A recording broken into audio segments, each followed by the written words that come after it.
Y ahora, continuando con la asombrosa historia real, reveladora y sorprendente de lo que le sucedió a la iglesia que Jesucristo fundó y edificó, ¿dónde está esa iglesia hoy cuando vivimos en un mundo que enseña doctrinas exactamente opuestas, siguiendo costumbres exactamente contrarias y opuestas?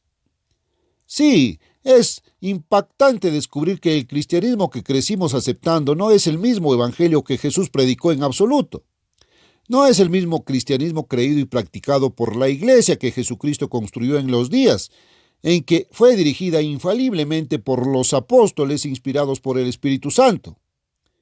Es un poco impactante saber que Cristo observó la Pascua bíblica, en lugar de la Pascua tradicional, que la Iglesia de Dios original y genuina, bajo la inspiración del Espíritu Santo y la guía y liderazgo del Espíritu de Dios, la Iglesia que Jesús edificó, observó la Pascua bíblica, no la Pascua tradicional, y los días de los panes sin levadura que la siguen. Pero no hay Pascua tradicional, ni Semana Santa, ni temporada de Cuaresma que la preceda. Sin duda, es sorprendente saber que el apóstol Pablo en realidad enseñó a los gentiles convertidos a dejar de observar la Cuaresma y la Pascua tradicional, y en cambio a guardar la Pascua bíblica y la fiesta de los panes sin levadura. Y es bastante impactante, amigos míos, aprender en las Escrituras que Jesucristo nos prohíbe observar la Pascua tradicional, lo creas o no. Sí, eso es impactante, pero eso no es todo. Es aún más asombroso descubrir al investigar la historia real que la verdadera Iglesia de Dios fundó y que Él encabezó, continuó guardando la Pascua bíblica y la fiesta de los panes sin levadura. Continuaron proclamando y creyendo en el mismo Evangelio que Jesús había proclamado, completamente diferente de los evangelios en los que hemos crecido creyendo en este mundo hoy. Continuaron practicando las mismas costumbres que Cristo y los apóstoles habían observado y enseñado durante cientos y cientos de años hasta la Edad Media, e incluso, amigos míos, hasta nuestros días, hasta este mismo siglo en el que vivimos ahora. Ahora, hemos estado repasando la historia de esa iglesia verdadera y les he mostrado, mis amigos, que en el libro de Apocalipsis hay dos iglesias diferentes profetizadas. Una es la que hemos visto en toda esta confusión del cristianismo organizado como lo vemos hoy. Todas divididas entre sí, grandes y fuertes y poderosas, y allí se les llama con un nombre: caído. Y lo que hizo a esta mujer bajo el símbolo de una mujer, representada como una mujer caída, fue el hecho de que se ha metido en este mundo y la política de este mundo y los cambios de este mundo. Esa fue su fornicación. Y mis amigos, ¿saben qué se está haciendo hoy? Oh, está ahí mismo, en su Biblia. Dios llama a todo esto Babilonia, Babilonia la Grande. Y luego Jesús dijo que su iglesia iba a ser el rebaño pequeño. Dijo que sería perseguida. En todas partes la profecía predijo que sería esparcida, perseguida, no siempre junta y organizada. De hecho, solo pudo continuar la predicación del Evangelio al mundo de mañana durante solo 2 ciclos de 19 años, después del tiempo de Cristo, después de la fundación de la iglesia. Y en lo que respecta a su esfuerzo organizado, se disolvió en el año 69 después de Cristo y los miembros se dispersaron. Ahora, hemos estado repasando la historia de esa verdadera iglesia desde ese tiempo en adelante. Esa verdadera iglesia de Dios se describe en el capítulo 12 del libro de Apocalipsis como una iglesia perseguida que fue obligada durante la Edad Media a huir durante 1260 años de los gobiernos civiles organizados y paganizados y del sistema político de los gobiernos. De lo contrario, iban a ser torturados. De hecho, muchos de los que no huyeron lo pagaron con su vida. Fueron torturados hasta la muerte y fueron mártires. Y dice allí, despreciaron sus vidas hasta la muerte. Apocalipsis 12:11. Pero los que no fueron martirizados, los que no fueron asesinados, fueron protegidos, pero tuvieron que huir de la civilización organizada. Eso está en su Biblia, mis amigos. Oh, estas cosas son impactantes, pero están en tu propia Biblia y estas cosas son verdad, o la Biblia no es verdad. Y ahora llegamos al segundo y tercer capítulo de Apocalipsis, donde se encuentran los detalles de la historia, predicha de antemano en forma de profecía de la verdadera iglesia de Dios y lo que le iba a suceder. Ahora, una vez más, permítanme explicar que incluso la verdadera iglesia de Dios está compuesta por seres humanos que sin embargo se han convertido completamente y han entregado todo su corazón y su vida a Dios, y están siendo guiados por el Espíritu de Dios. Pero no son perfectos. Solo hay uno que haya vivido, que haya sido realmente perfecto, y ese es Jesucristo. Y así, entre aquellos que están en la verdadera iglesia, aunque todavía permanecen fieles, Dios mira el corazón. Y aunque todavía tienen un espíritu recto y tienen la intención de hacer lo que Dios quiere que hagan, no todos lo están haciendo a la perfección. Algunos más que otros y algunos mucho menos, y algunos finalmente simplemente desaparecen por completo. Una vez más, les recuerdo a mis amigos de lo que se nos advierte en la Biblia. El que piensa que está firme, mira que no caiga. 1 Corintios 10:12. Ahora bien, algunos de ellos cayeron, y el diablo siempre ha estado airado, enojado con aquella iglesia que guarda los mandamientos de Dios y tiene la fe y el testimonio de Jesús. Apocalipsis 12:17.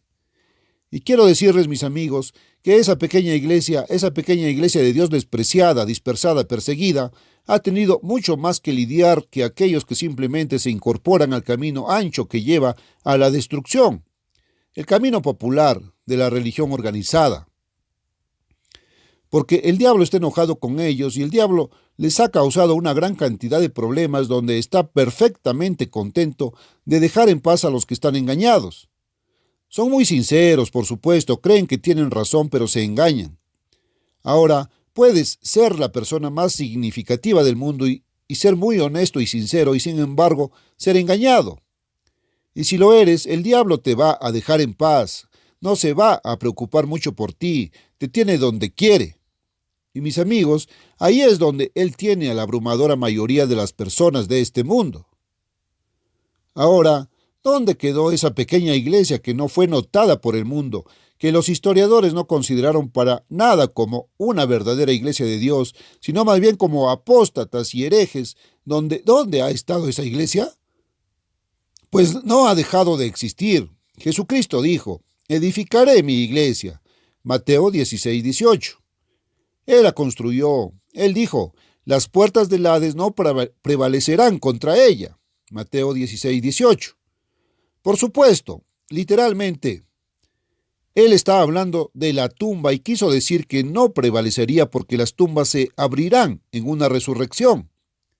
La esperanza de la resurrección es la verdadera esperanza del cristiano. Era la esperanza por la cual el apóstol Pablo fue juzgado por su vida.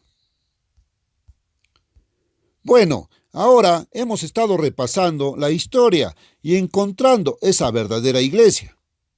Han estado tratando de encajar esta iglesia en Éfeso y Esmirna, Pérgamo, Tiatira, Sardis y demás, como las encuentras en los capítulos 2 y 3 de Apocalipsis, a las grandes iglesias populares que profesan ser cristianas, que están en este mundo, políticamente organizado, que ha estado participando en la política del mundo, los negocios del mundo, el comercio del mundo, los placeres del mundo y los caminos del mundo. Ellos son, mis amigos, los de la profecía de que ocurriría una gran apostasía. Ellos tendrían apariencia de piedad, pero negarían la eficacia de ella. 2 de Timoteo 3:5. Los que se han alejado se nos manda a contender fervientemente por esa fe una vez entregada. Bueno, ahora hemos estado pasando por Éfeso. La iglesia allí en Éfeso y sus características eran típicas de las características de la verdadera iglesia de Dios como un todo. Cuando comenzó durante los tiempos apostólicos, durante los primeros 38 años de su historia. Y esa era la iglesia de los apóstoles. Por supuesto, literalmente se refería a una iglesia literal que existía en Éfeso en los años 90, en el momento en que el apóstol Juan fue inspirado por el Espíritu Santo para escribir el libro de Apocalipsis. Y era típico de la iglesia apostólica que ya había pasado la historia. Luego siguió la iglesia de Esmirna. Ahora, eso era justo al norte, y como he explicado, estas iglesias en Asia Menor, estas iglesias locales, literales, que existían en los años 90 después de Cristo, estaban en una ruta de correo.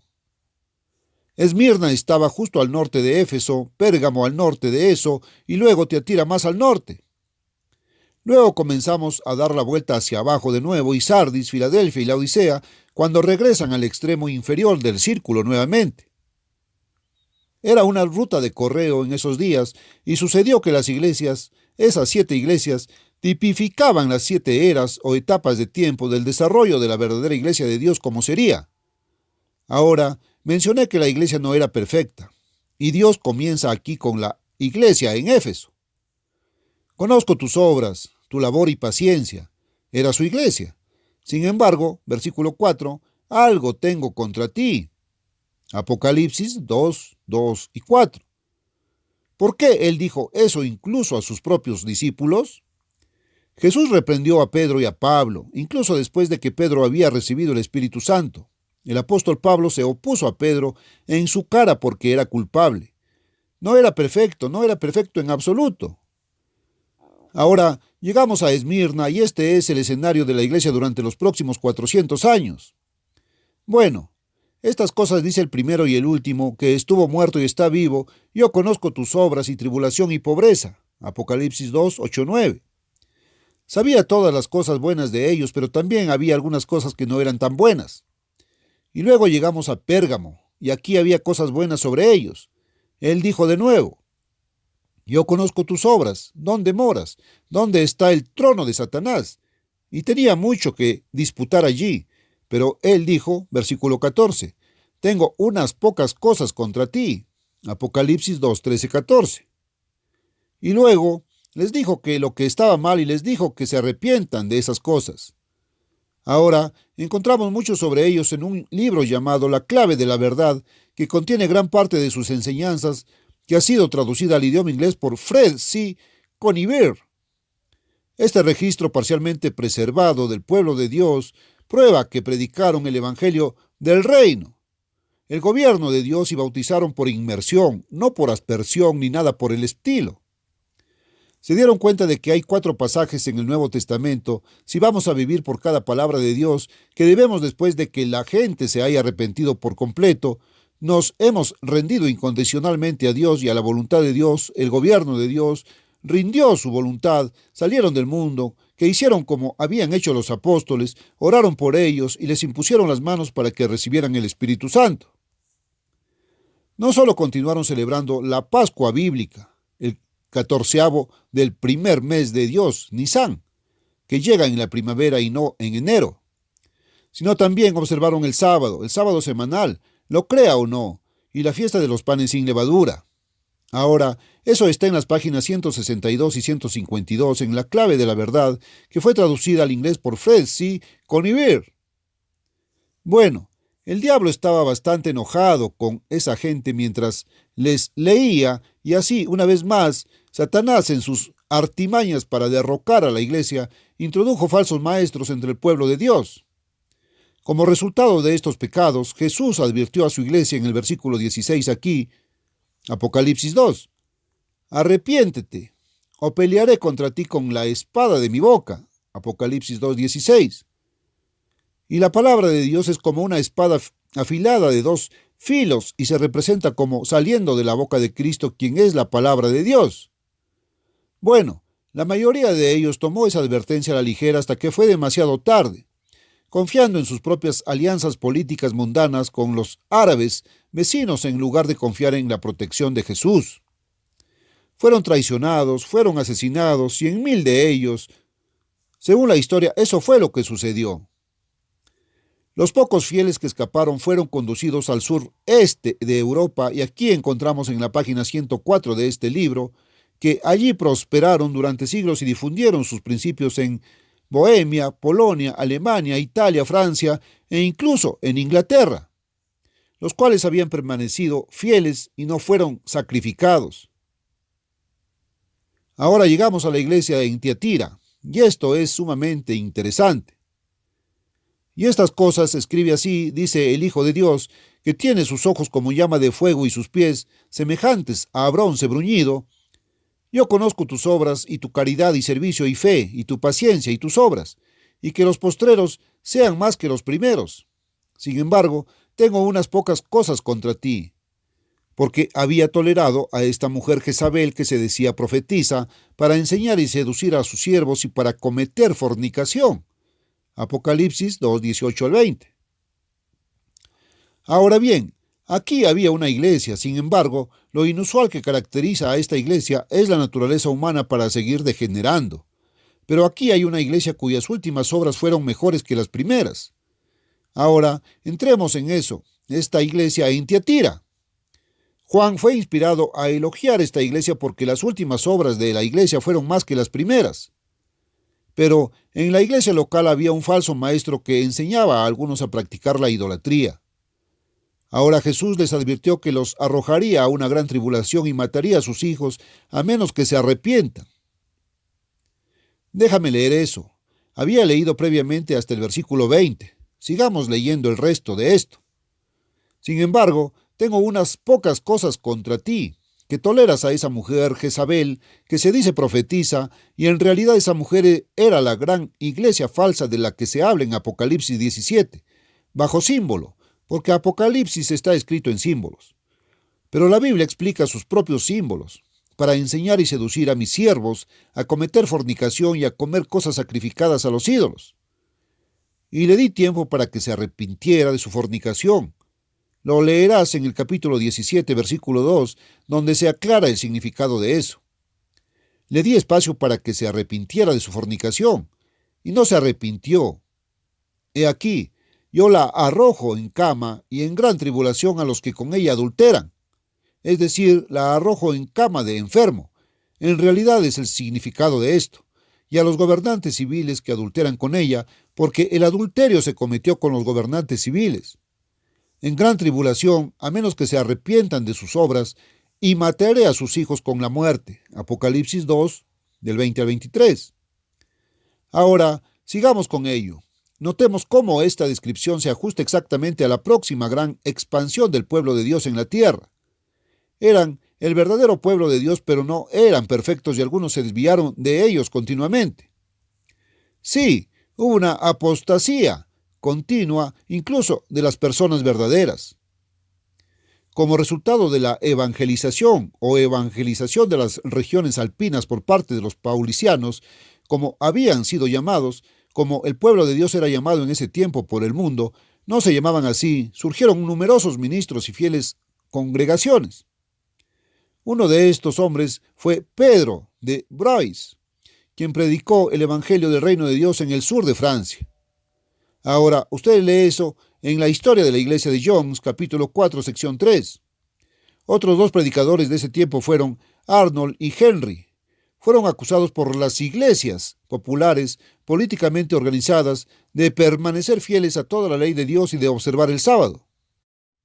Fíjense, ellos fueron acusados de eso porque las iglesias mundanas que habían adoptado las costumbres paganas, y he entrado en toda la historia de cómo sucedió eso y cómo vino esa apostasía y cómo se habían apartado en el mundo de la verdad y se volvieron a las fábulas. Hubo un decreto aprobado en el año 363 después de Cristo y el gobierno hizo cumplir que los cristianos no deben judaizar descansando el sábado. Porque incluso en el año 363 después de Cristo, mis amigos, nosotros, después de 300 años después de Cristo, había tanta gente, tantos cristianos, aún guardando el sábado, que Jesús guardó, del que dijo que era el Señor, el verdadero día del Señor. Había tanto de ellos que aún lo guardaban, que para erradicarlo el gobierno tuvo que aprobar una ley que decía, traducido al inglés, que los cristianos no deben judaizar. Ellos llaman a eso judaizar debido a su prejuicio y sus celos contra los judíos, descansando el sábado, sino que deben trabajar en ese día en lugar de descansar el domingo como cristianos. Pero si alguno se encuentra judaizando, que sea declarado anatema. Lo cual, amigos míos, fue una sentencia de muerte, y millones fueron martirizados por los mandamientos de Dios y la fe de Jesucristo. Ahora, eso es una cuestión de historia, mis amigos. No es una cuestión de opinión. Esas cosas son un asunto de registro. Las pueden encontrar en sus bibliotecas, las pueden encontrar en los libros de historia. Y hemos enviado a nuestros hombres a Londres e incluso a Berlín, a París, a Roma y a las capitales del mundo para cancelar algunas de estas cosas para nosotros y obtener estas historias. Y así se ha recopilado esta historia que os paso. No estoy Leyendo esto de ninguna otra fuente, mis amigos, nuestros propios investigadores han recopilado y documentado cuidadosamente esta historia que les estoy dando. Y estoy bastante seguro de que nunca lo has oído antes. Bueno, es revelador, es impactante, y ya es hora de que alguien se tome la molestia y el dolor, y se tome la molestia de recopilar esta información para que podamos tener los ojos abiertos, para que podamos saber la verdad. Oh, sí, lo sé, el mundo está lleno de falsos maestros, y habrá muchos que dirán que esto no es cierto. Y entonces, tal vez a muchas de los que simplemente no les gusta la verdad, saben que Jesús dijo que esta es la condenación, que la luz vino al mundo, y los hombres amaron más las tinieblas que la luz, porque sus obras eran malas. Bueno, apresurémonos con esto ahora. Quiero que noten ahora cómo esta descripción encaja exactamente aquí. Debido a que las últimas obras de la iglesia fueron más que las primeras, fueron elogiadas. Pero en la iglesia local había un falso maestro que enseñaba a algunos a practicar la idolatría. Ahora, Jesús les había advertido que los arrojaría a una gran tribulación, mataría a sus hijos con la muerte, a menos que se arrepintieran. Acabo de leerles eso en este segundo capítulo de Apocalipsis. Ahora, quiero que noten cómo esta descripción se ajusta exactamente a la próxima gran expansión del pueblo de Dios. Como resultado de la evangelización de las regiones alpinas por parte de los paulicianos, como se llamaba entonces el pueblo de Dios, surgieron numerosos ministros y fieles congregaciones. Y uno de estos hombres fue Peter de Bryce, quien predicó el evangelio del reino de Dios en el sur de Francia. El evangelio del reino de Dios, el mismo evangelio que Jesús había predicado. Ahora, bien, otros dos predicadores de ese tiempo eran Arnold y Henry, y las iglesias populares les acusaban de permanecer fieles a toda la ley de Dios y de observar el sábado. A pesar de que el gobierno que entonces gobernaba el mundo occidental había proclamado una sentencia de muerte para cualquiera que lo hiciera. Así es como, amigos míos, la observancia del sábado llegó a ser erradicada casi universalmente. Se hizo con el poder del gobierno y la policía secreta. Ahora bien, el historiador luterano Mosheim dice de otra rama de la Iglesia de Dios en el siglo XII que ellos sostenían la noción de que la observancia de la ley de Moisés en todo excepto en la ofrenda de sacrificios era obligatoria para los cristianos. Se abstuvieron de esas carnes cuyo uso estaba prohibido bajo la economía mosaica y celebraban el sábado judío. El segundo principio que distinguía a esta secta se presentó en oposición a la doctrina de las tres personas en la naturaleza divina.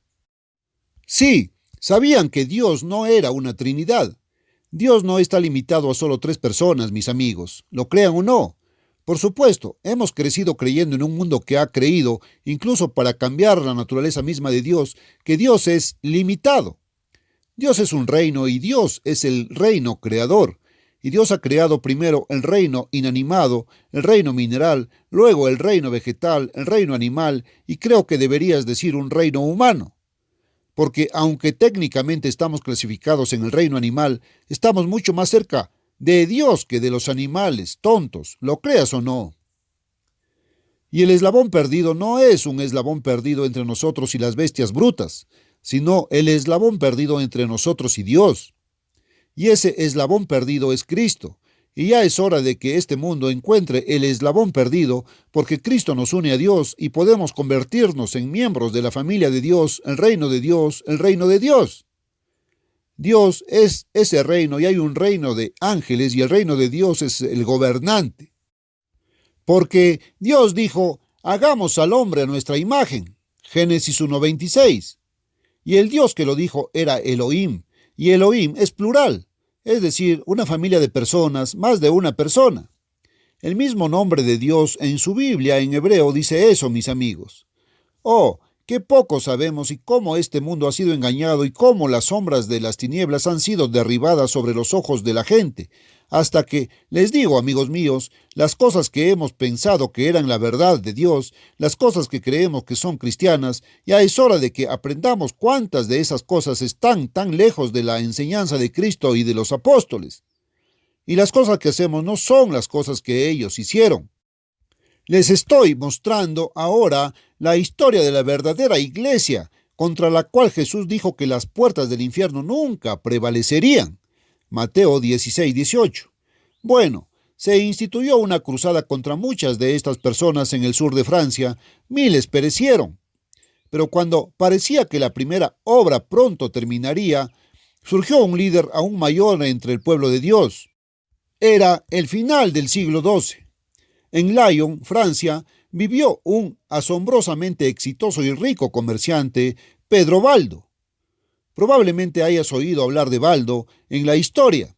Un día, mientras estaba en compañía de algunos de los principales ciudadanos, uno de sus amigos cayó sin vida a su lado. Aterrado por el evento, se dijo a sí mismo: si la muerte me hubiera golpeado, ¿qué habría sido de mi alma? Bueno, Baldo le preguntó a uno de los teólogos: ¿cuál es el camino perfecto? Ah, respondió el teólogo, y estoy citando esto de la historia de los valdenses de Comba, página 21. Ah, respondió el teólogo, aquí está el precepto de Cristo. Si quieres ser perfecto, anda, vende lo que tienes y dalo a los pobres y tendrás tesoro en el cielo. Y ven, toma tu cruz y sígueme. Combinación de Marcos 10:21 y Mateo 19:21. Ahora, Baldo dispuso de su propiedad distribuyéndola a los pobres, pero de su riqueza también hizo que se hiciera una traducción de las Escrituras. Y en esta traducción notó el mandato a los apóstoles de predicar el Evangelio del Reino de Dios, y su mente empezó a entender las Escrituras y lo que era. Ahora Dios comenzó a usar a Pedro Baldo, y Comba, el historiador, dice que él aportó al estudio de las Escrituras ese sentido común práctico que lo había guiado en sus transacciones comerciales. La palabra de Cristo era lo suficientemente clara para Baldo. Era simplemente una cuestión de proporcionar una traducción literal. Esa es la página 243 de la historia de Comba. El remanente humilde de la Iglesia de Dios lo escuchó, y pronto muchos nuevos discípulos venían al arrepentimiento. Sí, al arrepentimiento. Aquí había una iglesia que enseñaba el arrepentimiento. Sus discípulos se convirtieron en casi tantos colaboradores con él. Y él había sido sacado del campo de los negocios. Ahora, la Iglesia de Dios una vez más estaba esparciendo el Evangelio, y se estableció una escuela para ministros para proporcionar la ayuda capacitada para llevar adelante el Evangelio.